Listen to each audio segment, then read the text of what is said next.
Hello, Tamara Green here for A Course in Miracles, Lesson 24. All right, we've been working on the shoulders, getting them loosened up a bit, and let's go even further. Again, we carry a lot of stress in our shoulders, so a great thing to do is just to tap over them with your flat palms. So tapping, you can tell I'm tapping kind of hard on my shoulders. I like doing it harder. But if that's too much, then do it softer. That's okay too. You're really helping to release and open up the muscles. There's also some energy lines, meridian lines.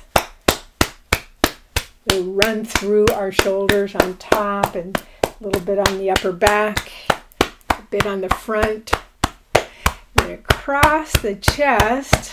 Switch hands, and then the other shoulder.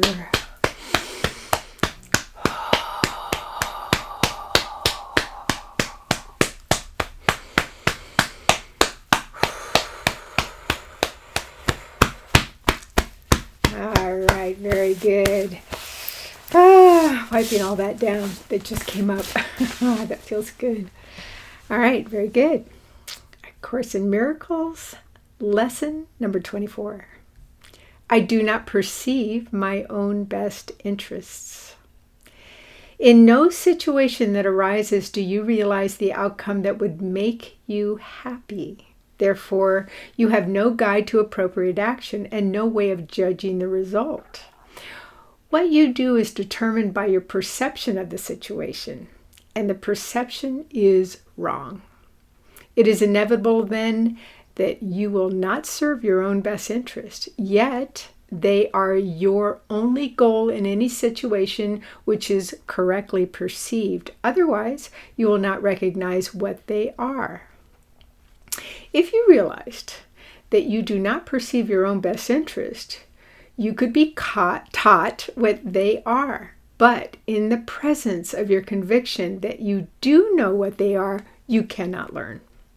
The idea for today is a step toward opening your mind so that learning can begin.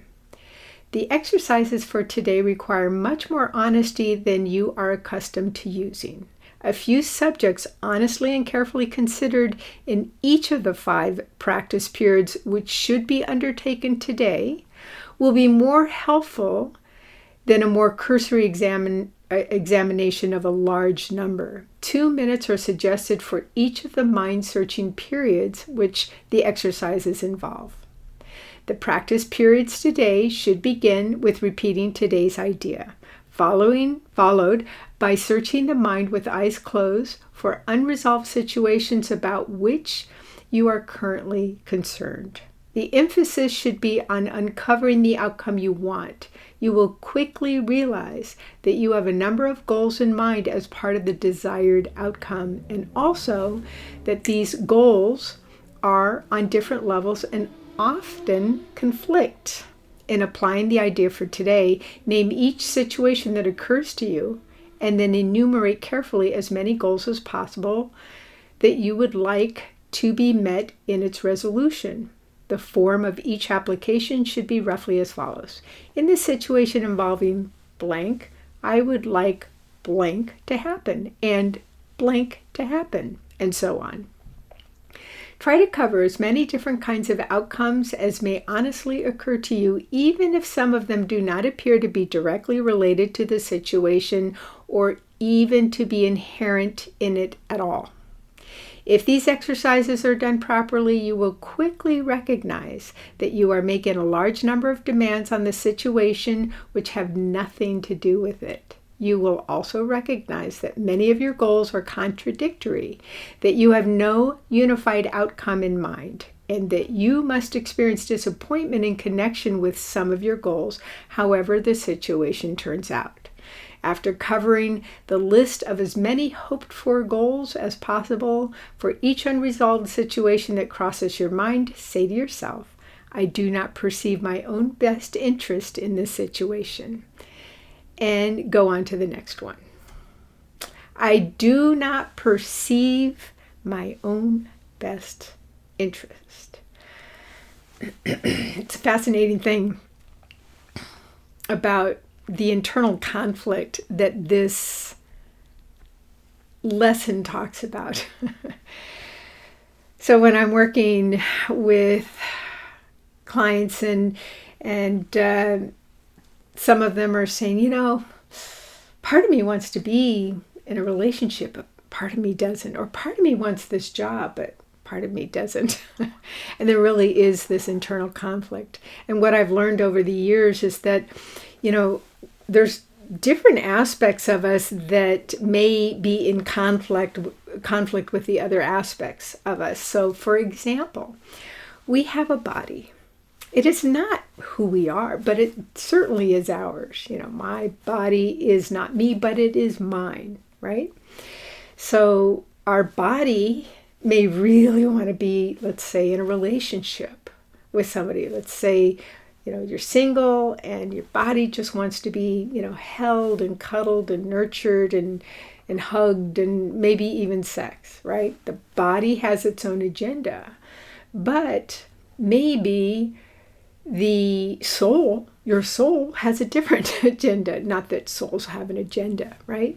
But maybe your soul is going, well, now's not quite the right time to be in a relationship because we're learning this other thing that's going on. It's happening now for, you're not in a relationship now for a reason. So it may have its, right? It may have a different agenda.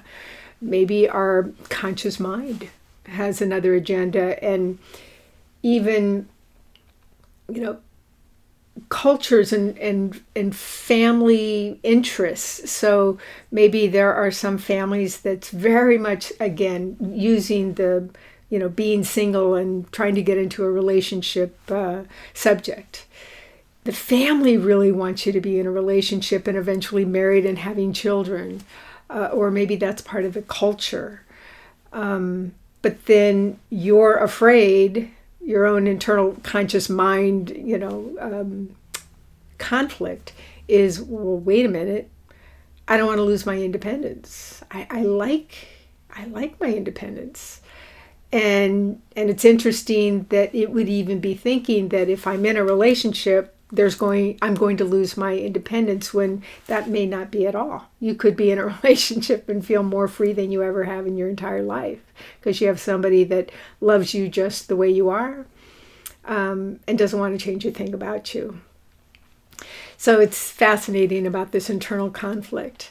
But for me, what I've noticed is all that internal conflict and chatter tends to go away when I have that one purpose, and that one purpose is to, be love in action in all I do. Another word for love is God. Be God in action in all I do. See through the eyes of God, or love, right? See through the eyes of love for my body, for my mind, for my thoughts, for my family, for my soul. Love cures any kind of problem, any kind of conflict. So there's fear or love, and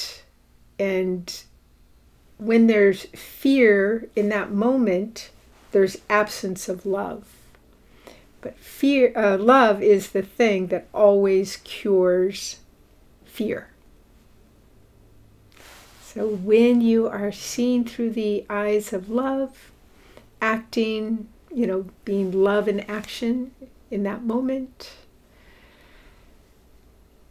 the problems seem to melt away, the conflicts melt away, and it's easy to get very clear about your goal, what you want, what is in your highest and best good. Okay, that's it for today, and I look forward to seeing you tomorrow.